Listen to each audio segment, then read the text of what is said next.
Bem-vindos ao nosso primeiro episódio do KiziCast. E para quem não me conhece ainda, meu nome é Kizi Braselino e esse podcast ele surge com uma história muito legal. Eu tenho uma amiga e essa amiga um dia me disse que ela iria sortear durante seu evento 3 horários de podcast. E nesse dia, por uma força mesmo, um desejo, eu declarei que esse podcast seria meu. E coincidente ou não, você acredite em Deus ou não, depois de um tempo, eu fui presenteada por essa querida amiga com este podcast. E através de toda a minha experiência, toda a minha jornada aqui no digital, por que não fazer algo disruptivo também, uma vez que eu tinha acabado de conhecer um novo mundo do digital, o chamado híbrido. E a partir disso, surge então para vocês aí o KiziCast, onde a gente vai trazer aqui entrevistas com pessoas fantásticas, incríveis, não somente do digital, mas pessoas que estão aí em diversas mídias sociais, sejam elas televisão, rádio, programas, jornal, para que vocês possam entender que não existe somente essa bolha digital, mas existe um mundo muito além disso e que ele está ao meu alcance, ao seu alcance e ao alcance de todos nós. E para começar, para a gente já começar com o pé direito, já começa seguindo as nossas redes sociais. Já começa seguindo e se inscrevendo no canal da TV Barueri. E já, antemão, já deixo aqui meu agradecimento e honro à vida do Randall e da Danúbia por essa oportunidade de estar aqui trazendo um pouco do meu conhecimento, um pouco daquilo que eu tenho para acrescentar para a TV Barueri. Então já fica aqui o meu agradecimento a todos vocês. E para quem está nos acompanhando aí também, já pode me seguir lá nas redes sociais. As minhas redes são @KiziBraselino, que vai ser um prazer trazer para vocês aí esse novo mundo que também não era só novo para mim, mas eu tenho certeza que vai transformar a vida de todos vocês, tá? E pra gente começar aqui então, já prepara o seu café, o meu cafezinho já está aqui, já se acomoda no sofá, porque a nossa convidada de hoje, tá? Ela é nada mais, nada menos do que embaixadora da mulher, tá? Ela é embaixadora da paz, nomeada pela ONU, tá bom? Ela tá aí politicamente posicionada, junto com Nicolas Ferreiras e grandes outros políticos aí do nosso Brasil. E ela também tem programa de rádio, programa de TV e é a mais nova contratada da Rede TV. Então, com vocês, Tice Meneguti. Obrigada, é um prazer estar aqui. Fico muito honrada em ser a primeira convidada. Como a Kizi falou, o Randall nos presenteou, né, com essas 3 oportunidades. A Kizi é a primeira que eu honrei com essa oportunidade. Aliás, Randall, Danúbia, um beijo, muito obrigada pela oportunidade. E eu sempre falei assim, a Juliana falava assim, você precisa escolher as pessoas para o podcast, você precisa escolher as pessoas para o podcast. Não sou eu que escolho. Na verdade, cada um se escolhe. E Deus fala no seu coração quem te dá a direção para você escolher. E desde o começo eu sabia do potencial dela, comecei a observar mais. No dia do meu evento Poder da Comunicação, quando ela subiu no palco, que ela fez a palestra dela, ali eu não tive mais dúvida. O primeiro horário seria dela. E estamos aqui, toda terça-feira, às 14 horas. Olha que coisa linda. KiziCast para vocês. Muito obrigada, viu, Tícia? Eu fico muito feliz, muito honrada, não só por caminhar com você, mas por poder compartilhar com toda a sua trajetória e de poder estar como amiga também. Aqui ninguém solta a mão uma da outra, sempre. Eu sou muito grata à sua vida, tá? Eu que agradeço. E pra gente começar, eu queria saber que você contasse um pouquinho pro nosso público como que você começou, afinal, TV, rádio, programa, você já tem outras histórias, outros caminhos? Conta pra gente um pouquinho. Gente, tudo começou lá atrás. Nossa, já trabalhei com o Gugu, com o Silvio Santos, trabalhei muito com o Leão Lobo, participava muito de concursos de beleza ao lado da Adriane Galisteu, ao lado da Eliana. Então a gente é tudo dessa época, só que eu era muito novinha, eu ainda não tinha o corpo que as meninas tinham, eu era muito magrinha. Comecei a fazer teatro muito cedo, quando eu acho que com 9 anos de idade eu me converti, mas eu só pude me batizar com 16. Mas com 9 anos de idade eu já sabia que eu queria ser cristã. Então com 16 anos eu me converti e eu fiz muita peça onde eu era Maria. Todo final de ano era chamada Eu Era Maria. E sempre com caravanas do Gugu, caravanas do Silvio Santos, fazendo show para todo o Brasil. Então, viajei bastante, fiz bastante coisa. Contudo, eu também tive um emprego CLT. Eu trabalhei em 3 grandes empresas. Uma multinacional, que é um call center, e trabalhei em 2 grandes bancos. Então, eu tinha um trabalho CLT de segunda a sexta, mas eu tinha os meus trabalhos de modelo fotográfico, passarela, no final de semana. Passarela eu só fazia mesmo abertura, porque eu não tinha altura. Mas modelo fotográfico, nossa. Tem uma história, inclusive, que a minha mãe viajou para o Espírito Santo, e eu tinha, sei lá, 16 anos, por aí. E meu pai foi trabalhar, e a minha mãe levou o meu irmão.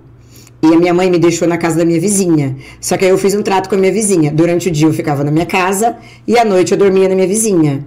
Então de manhãzinha eu ia pra minha casa. Sabe o que eu fiz? Eu fui pra Osasco e fiz um book. Uau! E aí quando a minha mãe chegou, eu tinha uma dívida de um book pra ela pagar. Meu Deus! Só que este book me abriu portas. Foi através deste book que eu fui participar de um concurso com o Leão Lobo. O Leão Lobo que me deu o voto do primeiro lugar, que estava a Adriane Galisteu, que estavam diversos outros artistas que eu não vou lembrar agora. Você sempre foi ousada, então, nas suas decisões. Sempre. Isso provavelmente foi algo que te abriu muitas portas. Sim, com 9 anos a minha mãe católica foi numa procissão. Você sabe que na procissão tem o Senhor morto. Isso. Com todo respeito aos católicos, estou contando a história que aconteceu comigo. A minha mãe fala pra mim assim: minha filha, beija o Senhor. Eu olhei pra cara dela e falei assim: eu não vou beijar esse Jesus morto, não. Jesus está vivo, por que eu vou beijar esse homem morto? Aliás, ele tá fedendo, me tira daqui. Aí o padre falou assim pra minha Polêmica. mãe: essa vai te dar trabalho. E eu chorava pra ir na igreja do meu pai, que era a Assembleia. Entendi. Eu adorava, eu achava aquilo um máximo, a forma do pastor falar, os louvores, eu amava. Então, eu acho que é dom, né? Você nasce com... É um formato que caiu bem pra você, né? Pra Sim. aquilo que você acreditava. Mas foi dessa forma que eu conheci. Depois de ser CLT bastante tempo, veio a pandemia. Só que sempre fazendo as minhas coisas fora, né? Veio a pandemia. Na pandemia, eu explodi na internet. Por quê? Eu contava uma história na terceira pessoa de uma mulher que estava sofrendo abuso, que estava sendo traída e uma série de coisas. E eu contava isso. E eu chegava na internet e eu descabelava. E aí eu contava detalhes da cena. E eu contava nos stories, tudo que estava acontecendo. E aí eu fui crescendo. Mas como que essa audiência se comportava? Ela se compadecia? Eu recebia zilhões de mensagens de pessoas me apoiando, falando pra mim: olha, a gente não sabe quem é essa pessoa, mas a gente gostaria que você fosse com essa pessoa na delegacia da mulher, oferecendo tratamento terapeuta, psicólogo.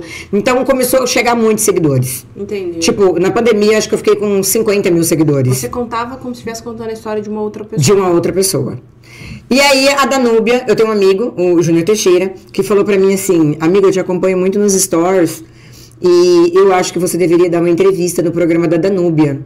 Porque até então, ninguém sabia quem era a Tícia Menegutti. Da minha história de abuso, que teve uma irmã sequestrada e tal. Aí eu falei: eu vou, só que eu não vou falar de abuso, de relacionamento abusivo. Eu vou falar da minha história. Aí eu fui no programa da Danúbia, no Vitrine. Nossa, eu nunca esqueço como eu preparei para essa entrevista, gente. Eu já conhecia a Danúbia, mas assim, depois de tanto tempo, era a primeira vez que eu ia dar uma entrevista. E era a primeira vez que eu ia contar a minha história. E aí eu vim no programa da Danúbia, contei a minha história. E aí na semana seguinte o Randall me ligou. Uau! Pra eu estrear um programa aqui. E Há aí quanto tempo você estreou esse programa? Quanto tempo tem que eu tenho programa, gente? Que eu não lembro. 3 anos. Aqui na TV Barueri, 3 anos. E disso você só foi engatilhando para outras mídias sociais. Igual Sim. hoje você tá no Instagram, TikTok, Kawaii. A gente acabou de sair, né, do programa de rádio agora. O programa de rádio nasceu num convite aqui na TV Barueri. Eu fiz meu especial de Natal. E aí o Francisco Rossi estava presente no meu especial de Natal. E nós cantamos, eu e a Juliana, e ele ficou encantado quando ele viu ali. E aí o doutor Danilo profetizou que eu iria ter um programa de rádio. E aí passou Natal, Ano Novo. Na semana seguinte eu fui dar uma entrevista no programa do Francisco Rossi.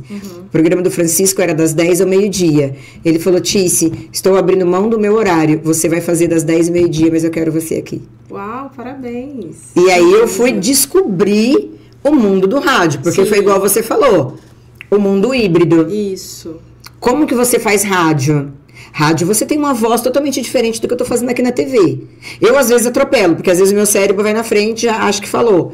Mas o rádio tem que ter uma voz um pouco mais forte, às vezes um pouco mais sensual. Uma interação diferente. A interação é diferente. E a rádio ainda tem um diferencial, que enquanto você tá apresentando, também tem a transmissão via YouTube, né? Tem transmissão via YouTube, via Facebook. Você vê como que realmente Facebook. é híbrido, né? Porque a gente vem de uma rádio onde realmente só se ouvia pelo rádio. Hoje em dia a gente tem outros canais que fazem a transmissão até mesmo desses, por exemplo, da rádio, né?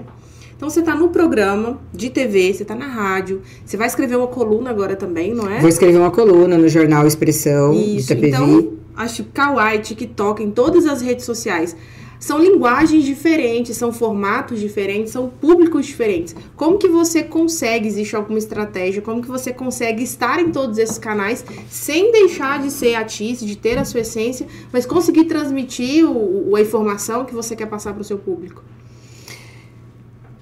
Bom, primeiro você precisa saber qual é o público, né? O público do Instagram é um, do TikTok é um, do Kawaii é um e do YouTube é um. Na minha opinião, o do YouTube é o mais difícil de você trabalhar. Os outros eu acho mais fácil. Por exemplo, no Instagram, se você postar uma foto, ela pode viralizar. Se você postar uma foto no Kawaii, você não vai ter 3 visualizações. Se você postar uma foto no TikTok, é a mesma coisa. Sim. Então, na TikTok, Kawaii, você precisa ter uma conversa, você precisa criar conteúdo e criar uma conexão com os seguidores que se identificam com você. Eu falo muito de comunicação no Kawaii. Então, eu tenho, acho que quase 20 mil seguidores. E, olha, eu comecei a trabalhar Kawaii tem 2 meses. Isso. Eu tenho quase 20 mil seguidores no Kawaii, mas porque eu descobri que as redes sociais, na verdade, elas são carentes de comunicação, porque muita gente tá aí fazendo comunicação e não sabe o que é comunicação. Tá todo mundo abrindo a boca, mas ninguém tá sabendo comunicar aquilo que quer, né? Não sabe se... Primeiro, começa pela essência, né? A pessoa vai e cria um personagem. Não tem essência, não tem autenticidade e não tem verdade. E você precisa dessas coisas para você...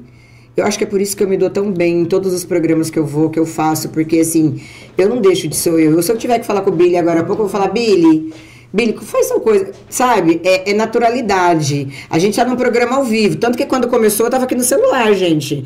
Colocando aqui pra eu poder ver aqui as perguntas, ó. Estão chegando perguntas aqui. A gente já tem pessoas participando aqui. Então, assim, a gente quer olhar aqui. Aí eu fui colocar, tava alto. Mas por quê? Porque é programa ao vivo. Mas tem que saber trabalhar cada rede. E tem que ter uma estrategista boa. No meu caso, a minha é uma das melhores. Então... E para vocês que estão aí em casa, então já pode mandar sua pergunta. Já coloca lá o que você quer que a gente pergunta pra Tice sobre comunicação. Ela que tá aí em todos esses canais. Então, às vezes, você tem um desejo, né, de se posicionar em algum canal de comunicação. Já manda sua pergunta pra ela. Não se esquece de curtir e já seguir o nosso canal, tá bom? Tice, baseado nisso que eu te perguntei, sobre esses diversos canais de comunicação, eu já participei de alguns programas, seu na televisão e na rádio também, e o que me deixava uma pulguinha atrás da orelha, você consegue colocar um cantor sertanejo com uma psicanalista... Falando de narcisismo. Falando de narcisismo, com outro cantando sertanejo, um do funk, trapper, e a comunicação flui, todo mundo interage, todo mundo consegue ali entrar numa conexão, e você não perde a conexão com o seu público também, que tá ali do outro lado. Como que você faz isso? Então, quando eu fui fazer esse programa, a Juliana falou assim: o convidado é fulano, ciclano e beltrano. Falei, tá faltando algo. Porque eu penso em que 1h30 de programa, você precisa segurar 1h30 de audiência. Então, você precisa ter assunto. E aí eu pensei, será que esse pessoal do meio artístico, eles têm esse conhecimento que tem o empresário narcisista, que tem o assessor narcisista e tóxico, que tem, às vezes, pessoas ali da produção, pessoas que realmente elas não querem ver o seu bem. Gente, conviver com um narcisista é a pior coisa do mundo. E aí eu falei, por que não trazer esse assunto e saber se as meninas que cantam sertanejo, que era a Nicole e a Tabata. Não, a Nicole e a Giovana. Elas que são tão novinhas, uma com 16 e a outra com 19. Se elas contar um pouco para elas do que é o narcisismo, para elas entender e quando isso acontecer com elas, elas saber se afastarem. Porque a única forma de você lidar com um narcisista é você se afastar e ainda curtir uma boa música. E deixar as meninas super bem informadas. E o assunto casou. Sim. Porque neste meio, inclusive o próprio artista, muitas vezes, ele é tomado pelo narcisismo, né? O ego dele acaba ficando maior do que tudo. Isso. Muito bom. Tice, como que você consegue? Agora é uma curiosidade minha, assim.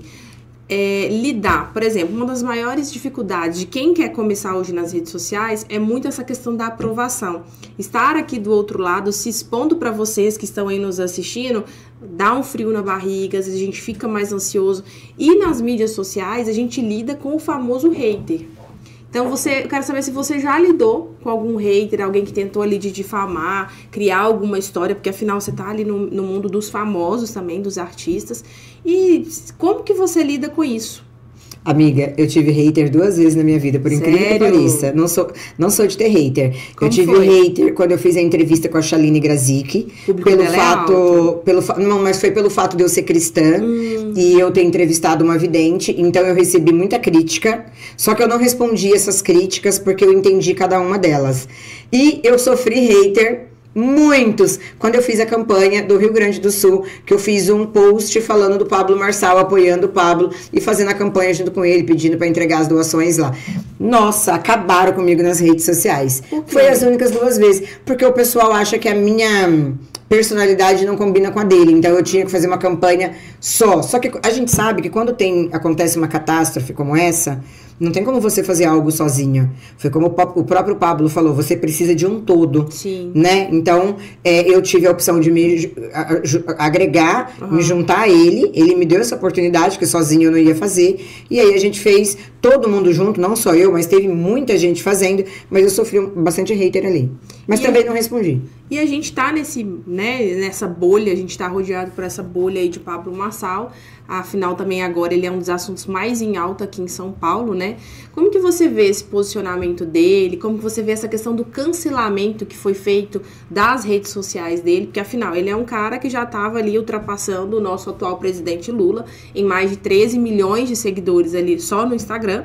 Ou seja, uma comunicação que já estava muito com alcance alto. Como que você vê essa tentativa de calar, censurar a voz dele, a comunicação dele através da política? E o que você acha dessa mudança de comunicação? Porque o Pablo ele veio, não é, de uma comunicação mais firme, pujante, agora para uma comunicação mais sociável, amável, ali, um posicionamento mais político. Olha, hoje o Joel também falou sobre isso na rádio, eu falei para ele que eu não ia opinar. Mas eu vou opinar aqui. O que acontece? Quando se trata de política, existem regras e leis que todos os candidatos têm que cumprir. Por exemplo, quando eles são pré-candidatos, se você trouxer eles no programa e você os tratar como candidato, eles sofrem as consequências e nós também. Da mesma forma, existem as regras políticas. Então, por que foi a Tabata, a candidata Tabata, que pediu a suspensão das redes sociais do Pablo Marçal? Porque, de acordo com ela, ele estava utilizando das redes sociais pessoais dele para fazer os ataques aos adversários dele. E aí, como que eu vou chamar? Esse conselho da política optaram, sim, por tirar o direito dele. Porque, na verdade, o Pablo adotou um posicionamento de muito ataque aos candidatos, aos outros candidatos à Prefeitura de São Paulo. Eu acho que o Pablo já vem de uma fama de que todas as vezes que ele vai dar entrevista, ele é grosso e ele sai no meio da entrevista e, sem ele ter consideração pelo apresentador.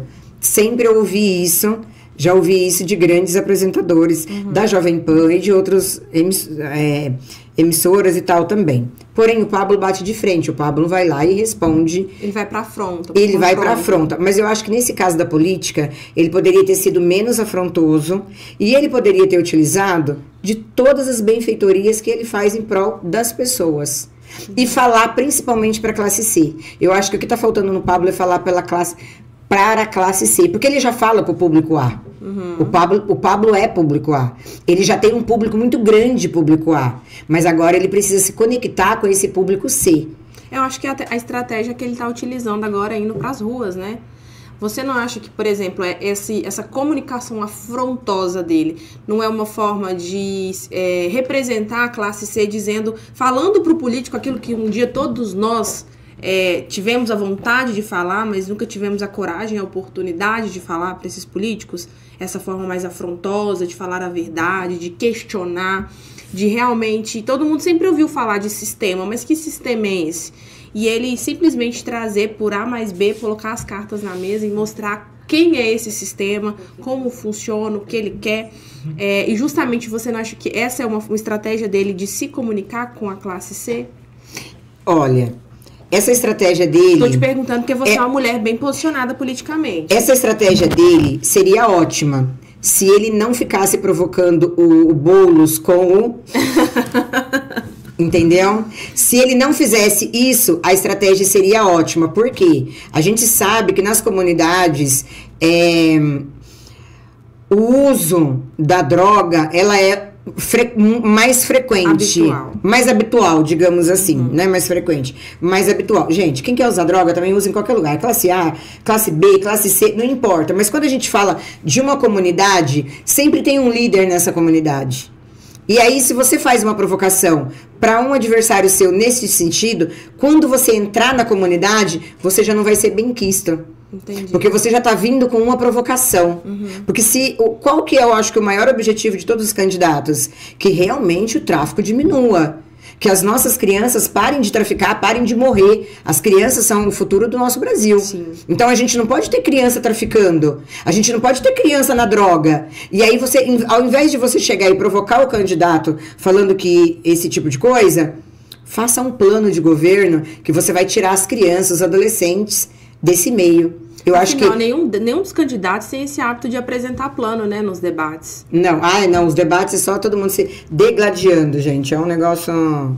Entendi. Mas eu fiz o convite lá pra rádio, né? Ah, fez? Fiz o convite pra rádio pra ter um debate, porém vai ser um debate onde teremos regras. Ótimo, é bom sempre manter também essa harmonia e o respeito entre todos, Sim. Né? Afinal, teoricamente, todos deveriam estar com o mesmo objetivo em comum, que é a população, né? Que somos nós. E isso não impede que eles sejam oponentes. Sim. Isso não impede. Sim. Cada um dentro das suas qualidades, cada um com seus defeitos, cada um com o seu plano de governo. Isso. Eu acredito que o Pablo seja o diferencial. O Pablo é o novo. Talvez o Pablo seja a esperança. Mas só que ele tem que entender que ele é a esperança para a classe A. Agora ele precisa se tornar a esperança para a classe C. Entendi. Você entendeu? Sim. Porque ele é uma esperança. Eu conheço várias pessoas de São Paulo que eu pergunto, você vai votar no Pablo? Sim. Então, ele é uma esperança pro novo. E a gente precisa do novo. Assim como aqui em Barueri, nós temos Jonatas Sandal, Isso. que é candidato a vereador da cidade de Barueri. E o Jonatas, na minha opinião, ele vai ser um dos melhores vereadores que Barueri já teve, porque nós precisamos do novo. Sim. Tem renovar, né? Tem uma cúpula ali muito antiga, gente. Pessoas que estão fazendo sempre a mesma coisa. O Randall vem para inovar. O Randall vem com... Não, falar em inovar é até brincadeira, né? Porque ele era secretário de tecnologia. Então, todos os pontos que nós temos em Barueri de tecnologia. Você chega hoje numa UBS de Barueri, você tem lá um espaço para você carregar o seu celular, você deixa ele trancadinho, bonitinho, você pode passar em consulta, fazer exame, seu celular está lá carregando. Você chega num ponto de ônibus, você tem Wi-Fi. Você chega na estação rodoviária, você tem Wi-Fi. Você chega no hospital, você tem Wi-Fi. Tudo o Randall que fez. Então, eu acho que o que falta no Pablo é isso. Essa experiência do fazer para quem realmente precisa, que é uma classe menos favorecida. Entendi. Há uns anos atrás a gente teve o cancelamento do Nicolas, né? Eu acho que foi algo bem parecido com o que fizeram com o Pablo agora. Inclusive, já entrando nesse assunto, porque é algo que eu acho que você gosta também, falar sobre política. E é um assunto que saiu hoje pela manhã, né? Algumas pessoas começaram a servir como haters no Instagram do Nicolas, cobrando dele um posicionamento referente ao cancelamento do Pablo. Afinal, na última candidatura, o Nicolas também sofreu um cancelamento das suas redes sociais. Mas o Nicolas se pronunciou, não se pronunciou? Então, o Nicolas, ele fez um post no início dessa confusão, se pronunciando contra a censura. Ele denunciou, claro, ele citou lá o nome de Pablo Marçal, mas ele se pronunciou em sua maioria ali contra a censura e o cancelamento das redes sociais. E hoje ele fez um novo posicionamento dizendo que não vê o porquê do mimimi das pessoas em cobrar dele um posicionamento, até porque já é mais do que claro que ele posiciona-se do lado do Bolsonaro, né? E o Bolsonaro não está a favor do Pablo. E nesse posicionamento ele disse que não vê o porquê do mimimi, uma vez que o próprio Pablo já declarou que vai ser ganho no primeiro turno, então, né, que ele não vê o porquê disso, que ele sim se posicionou contra a censura em um post feito lá no seu Instagram, e ele fala também que se houver um segundo turno, ele apoia qualquer pessoa que não seja o Boulos. Então, o que você acha desse posicionamento do Nicolas? Eu vou te responder, mas antes entra aí no canal, porque tem recados aqui, ó. Tem da Juliana, tem do Gracílio, pra gente poder ler os recadinhos, ó. Bom, o Nicolas, pra todo mundo sabe que o Nicolas é uma paixão na minha vida.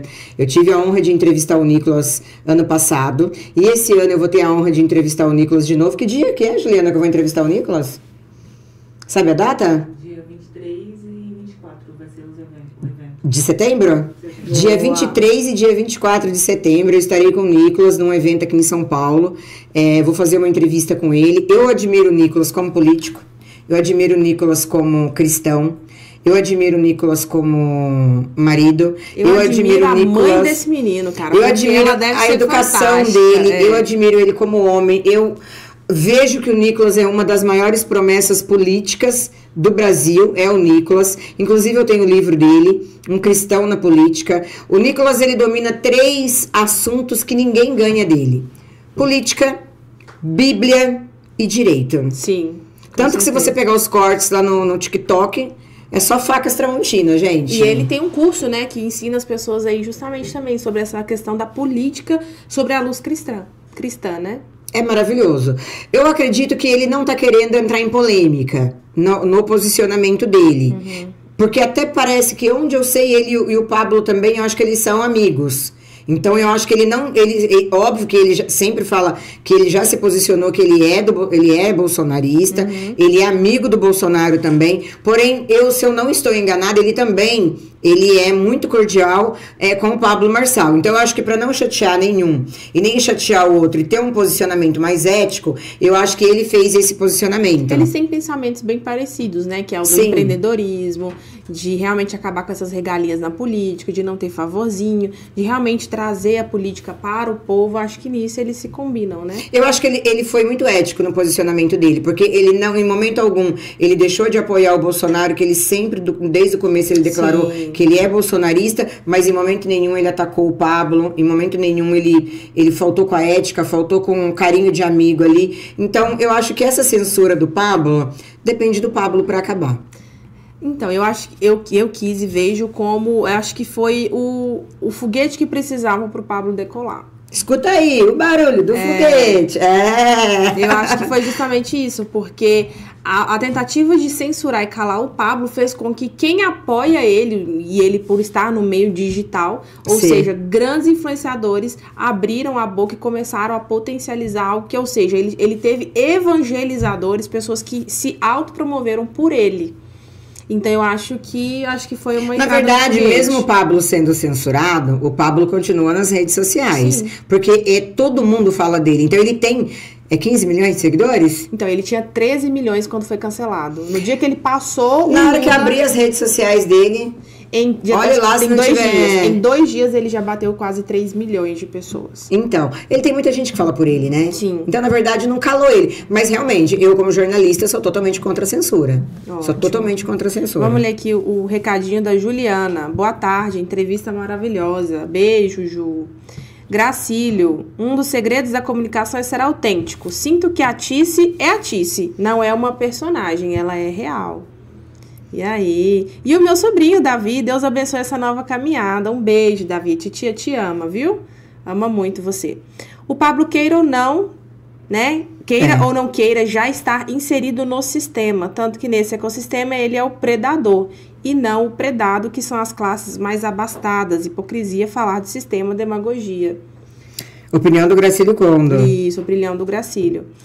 Então, é um assunto bem polêmico, né, Tícia? Mas você, como uma embaixadora da mulher, como embaixadora da paz aqui também pela ONU, é uma mulher bem posicionada politicamente, né? Sim. Me fala um pouquinho, acho que você já me contou sobre uma lei, certo? Sim, tem uma lei, a lei é o direito delas. Essa lei já era para ter sido sancionada, mas como nós estamos em ano político, eu acredito que ela só vai ser sancionada ano que vem. É a lei o direito delas, que garante para a mulher ela ser protegida contra o assédio emocional. O que seria esse assédio emocional? Todo mundo fala muito do assédio físico. Sim. Né? Do assédio sexual, da violência doméstica. Só que todo mundo esquece que existe o pior de todos, que é o assédio emocional. Qual que é o assédio emocional? Eu chamo de estupro emocional. É aquela pessoa que, como a Isana costuma falar, o narcisista, ele te manipula para fazer o que ele quer, você usa as roupas que ele quer, você faz o que ele quer, você banca ele, vice-versa e tal. Quando você está num relacionamento abusivo, emocional, esse relacionamento, seja homem ou seja mulher, ele vai destruindo a sua mente. Ele te destrói como pessoa. A mulher, ela tem um poder de destruir mais do que o homem. Por quê? Porque nós, mulheres, conseguimos colocar numa cesta vários tipos de sentimentos, vários assuntos e falar sobre todos eles de uma vez só.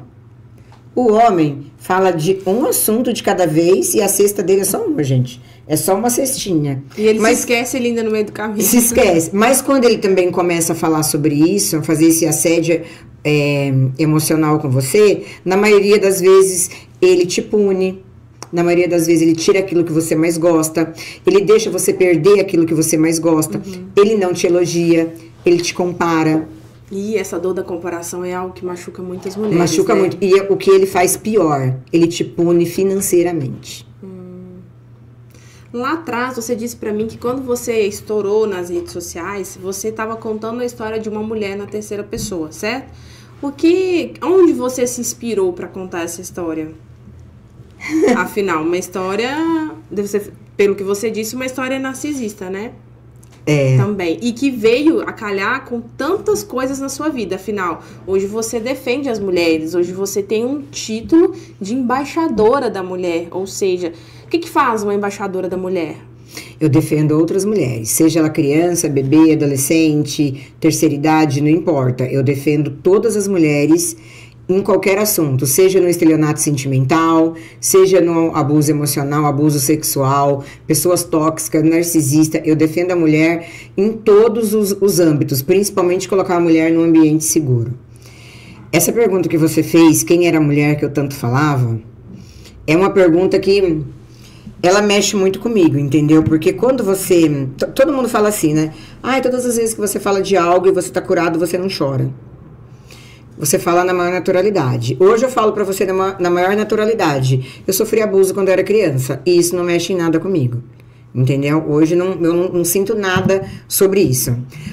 Eu tenho uma irmã que foi sequestrada. Também não mexe em nada comigo sobre isso. Porque eu superei tudo que eu passei com a minha mãe, com meu pai. Em âmbito familiar. O que eu passei sozinha. Isso também não mexe comigo. Mas aí quando você fala pra mim sobre assédio, sobre abuso... Aí mexe lá numa coisa que, assim, é muito complicado para uma mulher quando ela passa por isso. E geralmente, 99% dos casos das mulheres passam sozinha. Sim. Eu passei por um momento na minha vida que eu tive um relacionamento muito abusivo.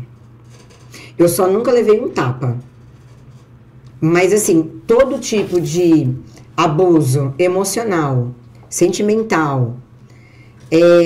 narcisismo. Porque as pessoas acham que abuso é só agressão física. Não é só agressão física. Às vezes esse tipo de comportamento, insultos, palavras que às vezes denigrem a imagem da mulher, ela acha que é natural do comportamento do companheiro. Não é natural. E pra mim, eu disse, pra mim tem coisas que você aprende de berço. O seu pai e a sua mãe têm o dever de te ensinar o que é respeito pela mulher, respeito pelo próximo, educação, tratar as pessoas bem. Se você resolveu se casar, formar uma família, qual que é a pessoa que você mais vai amar na sua vida? Sua mulher. Sim. Ela vai ser a mãe dos seus filhos. A Bíblia fala que o homem tem que estar pronto para morrer pela sua esposa, né? Porque quando você se casa, principalmente quando você se casa perante Deus, você se torna um. Quando Deus, o padre, o pastor, dá a bênção ali no seu casamento, você está se tornando um. Até porque a única pessoa que faz uma troca sanguínea com você é o homem, Sim. que é no ato sexual. Isso, é uma renovação de aliança diante de Deus. Muitas pessoas não sabem, mas a cama é um altar que aquele casal está levantando para Deus, justamente por essa renovação através do sangue. Então, e muitos homens, eu acho que mais antigamente, não muito hoje, eu acho que na cabeça deles, eles casavam, mas continuava o pai em primeiro lugar, a mãe, o irmão. Era só o programa da Xuxa? Um beijo pro meu pai, pra minha mãe. Era desse jeito. Então, isso foi uma coisa que eu vivi. Isso foi uma coisa assim, foi o que me levou à depressão. Claro que quando eu caí da depressão por causa disso, foi que eu lembrei que eu sofri abuso quando eu era criança. Eu lembrei de todas as rejeições que eu sofri quando eu era criança. E aí juntou tudo e explodiu uma depressão. Mas esse relacionamento, ele me levou muitas vezes a pensar em tirar minha vida. Por isso que eu falo, todo mundo fala assim, mas hoje você é da Rede TV, você tem um programa na Rede TV, o que você está fazendo na TV Barueri? Se o Randall não tivesse me estendido a mão na hora certa, talvez eu não estivesse aqui hoje. Por isso que todas as vezes que eu encontro com ele, que eu abraço ele, eu falo pra ele, eu falo, amigo, você não tem ideia do quanto você transformou a minha vida. Porque se eu tô na TV Barueri, é graças ao Randall. Se eu tô na rede SPTV, é graças ao Randall. Se eu tô no programa de rádio, se eu tô na Rede TV, aonde eu tô, é porque ele me abriu a porta. Abriu a primeira porta. Ele me abriu a primeira porta e me apoiou. Porque muitas vezes eu fazia meu programa aqui, eu terminava com crise de ansiedade, com crise de pânico. E a Danúbia, a gente fazia dobradinha. A Danúbia cuidava de mim. Eu fiz um programa aqui, deve ter uns 2 meses, eu acho, 3 meses, se tiver, que eu pedi intervalo. Aí eu fui lá na sala, falei, Billy, por favor, a gente pode terminar o programa antes do horário? E aí o Billy e a Laisla, que trabalham aqui, gente, que são da produção, inclusive o Billy é meu produtor, e também é o produtor dela, me levou na minha casa, cuidou de mim, ficou na minha casa acho que até umas 2 da manhã, cuidando de mim, entendeu? Então, como que eu não vou estar aqui?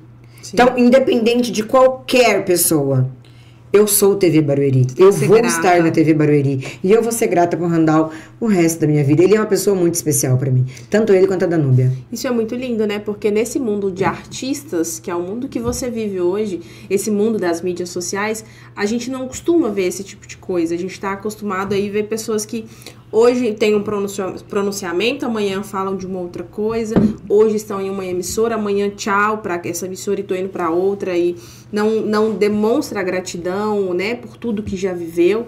Então, é muito lindo da sua parte esse reconhecimento, essa gratidão que você tem, né, pela sua primeira casa, vamos dizer assim. Minha primeira casa. Com certeza. Vamos falar, já que a gente falou de política, que é um assunto que está em alta, né? Vamos falar um pouquinho também sobre um outro assunto que a gente tem bastante aí falado, que foi a morte do Silvio Santos, né? Afinal, tem tudo a ver com aquilo que você fala, porque Sim. foi o maior comunicador que a gente já teve, né, nesses últimos anos, em toda a história dele. E qual que é a sua relação com o Silvio Santos? Você já falou aí que já trabalhou com o Gugu. Conta pra gente um pouquinho. Olha, o Silvio Santos, ele era a mesma pessoa no palco e fora do palco.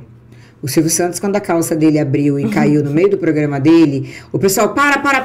Ele só fez assim com a cabeça. Não, continua a gravação. Qual apresentador que você já viu perder as calças e continuar apresentando e ainda fazer daquele momento um momento de tiração de sarro dele, um momento de divertir o pessoal de casa, porque não teve contexto sexual. Sim. Foi um contexto de... Gente, simplesmente a calça dele caiu. Foi muito engraçado. Então, Sim. assim, Silvio vai ficar na memória de todos nós pro resto da vida. Silvio nunca morre. Sim. Silvio Santos jamais vai morrer. Eu acho que todo mundo tem uma história com ele. Todo mundo tem Ele uma história abriu as portas aí para as drag queens. Ele sempre recebeu toda essa diversidade que hoje a gente chama, né, de ideologia de gênero, e que existe tanto mimimi sobre isso, mas ele vivia isso nos palcos e ele nunca tratou ninguém diferente. E há quantos anos atrás? E tinha essa igualdade. Há 60 anos atrás. Isso. E ele que abriu muitas portas. Eu lembro que eu era criança e via essas drag queens se apresentando no programa dele. A gente achava aquele engraçado. E ele nunca se posicionou nem contra nem a favor, mas também nunca teve um desrespeito sobre aquele posicionamento, né? Daquela pessoa. O Silvio sempre foi uma pessoa com muita fé. Ele fala que 3 coisas que regia ele, né? Que era a fé, a razão e o coração. Então, quando a emoção dele estava tomando conta do corpo dele, ele já se conectava com a razão dele, porque ele precisava trabalhar e sustentar a família dele. Então, ele precisava voltar para a razão. Tanto que ele está no Guinness Book, né? Ele apresentou mais de 8 horas de programa ao vivo. Uau. O único apresentador. Mais de 8 horas de programa ao vivo, Silvio Santos. E aí ficou Patrícia Bravanel, né? Sim, deixou um legado para a família, A Patrícia, para mim, ela é uma das grandes promessas aí. O que você acha que ela vai inovar? Porque ela é uma mulher muito descontraída, né? Ela tem uma conexão boa com o público, né? O que você acha da comunicação dela? Eu amo a comunicação da Patrícia. Eu acho a Patrícia bonita, eu acho a Patrícia comunicadora, eu acho a Patrícia engraçada. A Patrícia conversa com o auditório igual o pai dela fazia. Ela é a única hoje que conversa com o auditório. Porque se você vê outros programas, Celso Portiolli conversa um pouquinho, mas a Patrícia, ela conversa com o auditório. Então, eu vejo a Patrícia, pra mim, ela é uma grande promessa de se tornar um Silvio Santos da vida e no futuro ela é uma grande promessa. Legal.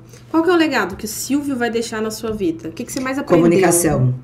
Aprenda a se comunicar com as pessoas. Ouve, ao invés de você falar, ouve, e nunca trate uma pessoa da sua equipe ou seu auditório como alguém que tivesse a obrigação de estar ali, ou porque você está pagando, ou porque está participando de um programa. Não, são todos seus colegas de trabalho. As pessoas hoje têm essa dificuldade, né, Tícia, de ouvir as pessoas. Acho que a gente veio de um período de pandemia aí, no qual todo mundo, vamos dizer, se trancafiou na sua casa e se voltou, né, ali para internet, se voltou ali para os programas de televisão. Então, o que você acha que essa, vamos dizer assim, essa comunicação, essa necessidade das pessoas hoje de qualquer hora querer abrir a boca e falar o que quer? Eu acho que só fala o que quer quem não sabe o que está falando, porque para você se posicionar, você precisa ser autêntico, você precisa ter essência. Chegar na internet e fazer uma personagem, gente, só funciona igual o Tirulipa, que é um personagem, o Whindersson Nunes, que trabalha com isso, o Danilo Gentili faz com excelência o trabalho dele como apresentador e, ao mesmo tempo, ele é um comediante.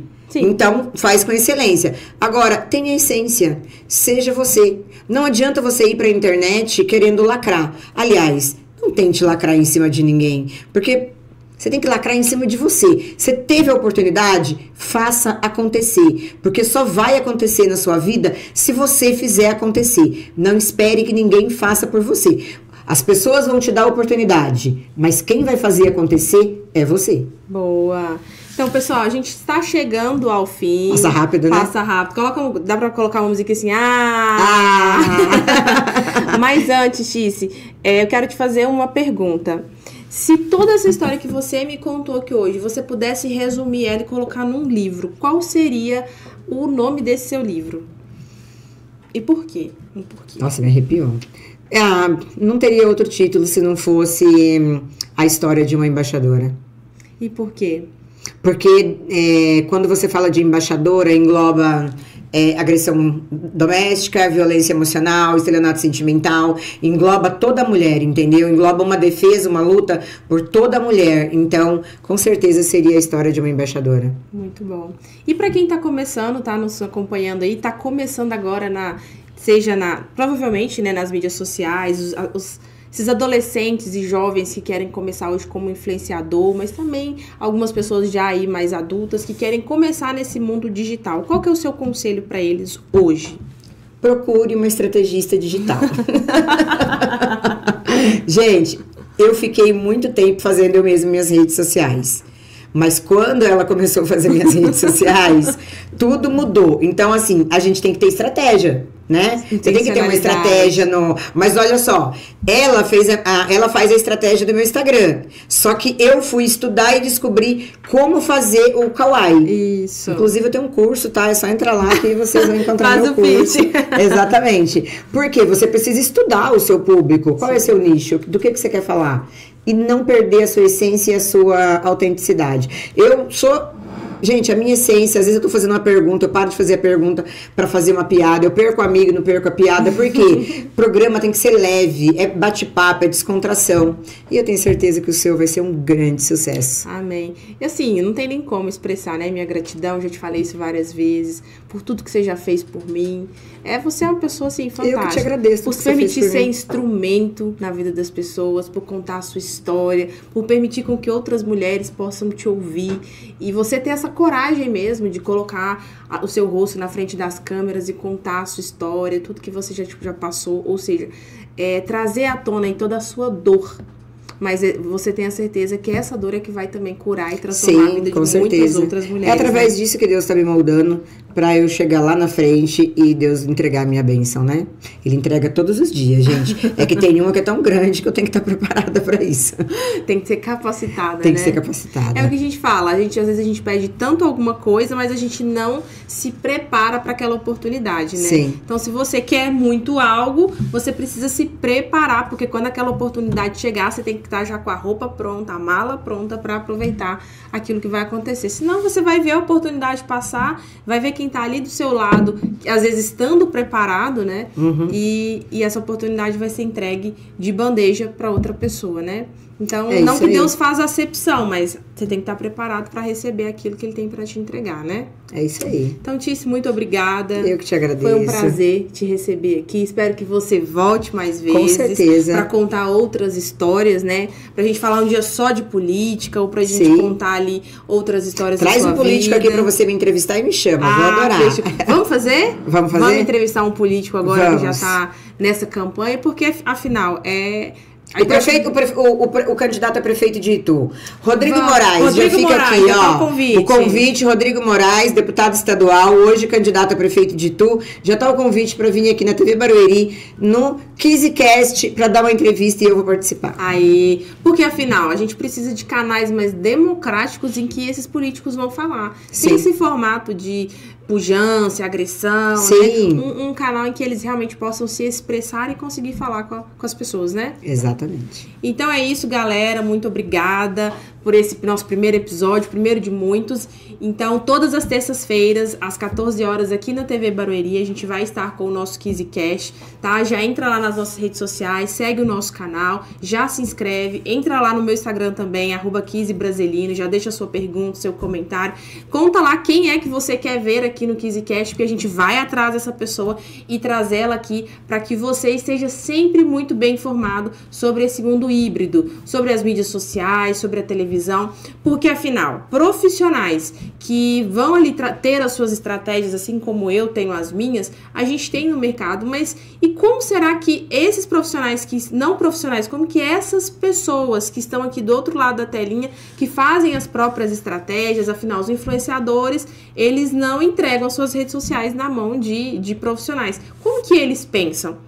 Como que Virgínia pensa, como que Carlinhos Maia pensa, como que esses grandes comunicadores como Tice, como que eles pensam para atrair você e se conectar com você que está aí do outro lado. Então essa é a funcionalidade aqui do nosso podcast, trazer para você um outro lado, o tal dos bastidores que todo mundo sempre quis saber, mas ninguém nunca contou, tá bom? Então um beijo e até o próximo programa.